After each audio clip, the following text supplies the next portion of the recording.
세지나 않으면 그나마 괜찮았을 텐데 체급도 믿을 나이급에 로드 챔프도 둘러봤고 스파링 한정으로는 양동이도 굴릴 정도라니 일반적인 대부분의 선수들에게는 재앙일 수밖에 없다. 이런 그도 제대로 임자를 만나는데 마지막 착해 보이는 이미지와 달리 스파링 때 혼자 기어 올려서 묵직한 펀치 꽂는 게 특기인데 그랬다가 정찬성 눈 돌아가서 같이 세계충 빙이 된 적 있다. 이런 프로급과 스파링 할 일은 없으니 일반인 시점에서 피해야 할 유형을 알아보자. 처음 세 유형은 실력이 될 때까지 피하도록. 그들은 다행히 실력 앞에 착해지는 특징이 있다. 하지만 다음 두 가지 상황은 답이 없으니 무조건 피하자. 먼저 다 방공의 일산대장 고영웅과 조만간 시합을 할 듯한 인천대장 성명준. 그런 그가 홍구와의 스파링에서 세계충으로 등극해 또 한 번 논란의 중심에 섰다. 110kg대의 거구가 하위 체급에게 무마 장갑 끼고 감정 섞인 펀치를 넣어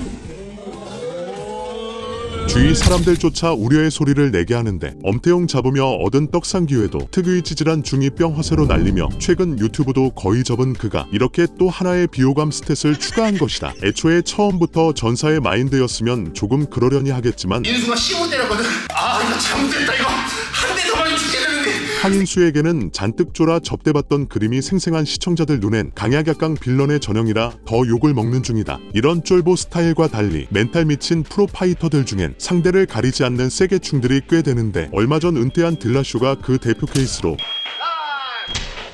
약한 파이터들을 괴롭히는 것은 물론 로마첸코 같은 고트급에도 그랬다가 참교육 당하기도 했다.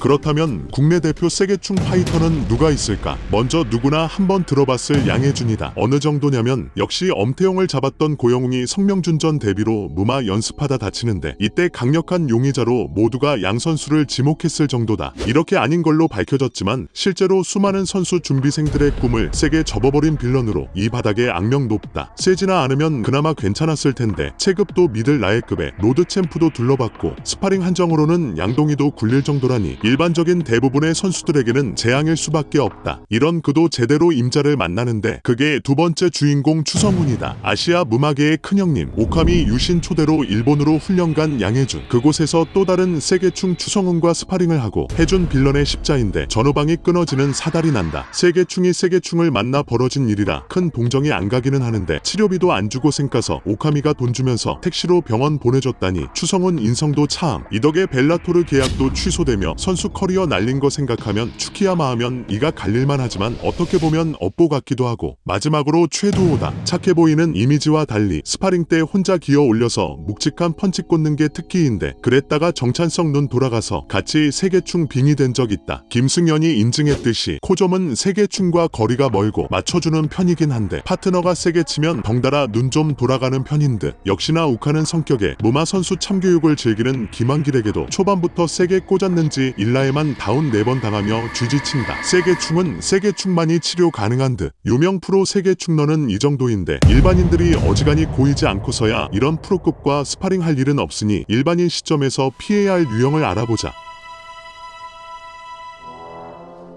보인다.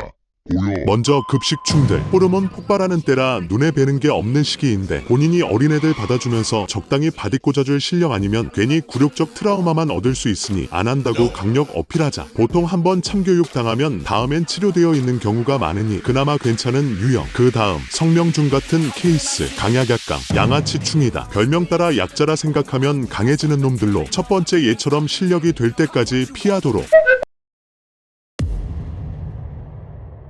역시 실력 앞에 착해지는 특징이 있다. 다음은 근대다. 쇠질이든 뭐든 운동 경력 존심이 있는 경우라 가소로운 멸치를 한 방에 보내겠다는 일념으로 무지성 붕붕 훅을 잘 날린다. 실력이 되면 역시 가드랑 스텝으로 받아주다가 바디 한 번씩 꽂아주면 알아서 무너진다. 보통 잘 없기도 하고 이런 상황 몇 번 겪으면 현타 와서 본업인 쇠질로 리턴 많이 한다. 이처럼 처음 세 유형은 보통 실력 앞에 착해지는 경향이 있으니 실력이 될 때까지 잘 피하다. 나중에 참교육하도록 하자. 다음은 카메라 앞이다. 당연히 영원히 박제될 수 있는 상황이라 누구든 몸에 힘 들어가기 쉽다. 그래도 촬영한 거 보는 게 실력 향상에 도움되니 이럴 땐 나보다 한참 잘하고 충분하지 않는 사람한테 잡아달라고 해서 적당히 교육 및 접대를 받고 피드백도 받자. 소중한 분들이니 음료수라도 사면서 평소 좋은 관계를 유지해두는 것이 팁이라면 팁. 다음 두 가지 상황은 답이 없으니 무조건 피하자. 먼저 아재다. 단도직입적으로 말하겠다. 이들이 위험한 건 남성성과 젊음의 수명이 얼마 안 남았기 때문이다. 무슨 말이냐? 아재가 스파링에서 진다는 건 세월과 함께 점점 다가오는 피할 수 없는 젊음 사망 선고를 앞당기는 저승사자 소환이나 마찬가지란 말이다. 즉 격투기는 이들에게 젊은 생명력의 연장이자 남성성의 최후 보루라. 이를 지키기 위해서 매번 참교육 당해도 생존 본능처럼 오늘도 세게 충이 되는 것이다. 더해서 몸도 갈수록 굳어가서 힘 빼는 게 점점 어려워지니 그냥 되도록 피하자. 마지막, 여자 앞이다. 여미새 아니어도 특히 좀 맘에 있는 여관원 앞이면 타이슨 빙이 되는 관원들 많다. 여친 앞이다.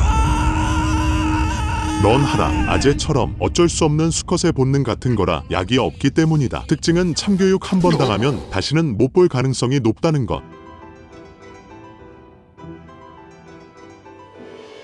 처음엔 스파링 바로 하기보다는 체육관 내 사람들 미리미리 잘 관찰해두고 유형 파악을 해두자. 위험한 빌런들은 그냥 피하라. 마상 및 부상 리스크는 물론 실력 향상에도 그닥 도움이 안 된다. 특히 타격은 더 그렇다. 진상이가 만약에 스파링 세게 하고 막 그 상대 배려 안 하고 웬만하면 엮이지 마세요. 김동현 같이 본인이 세게 하는 거 싫어하고 상대에게 잘 맞춰주는 사람들과 맞잡으며 최대한 안전하고 스마트하게 실력을 향상시키도록 하자. 구독, 좋아요.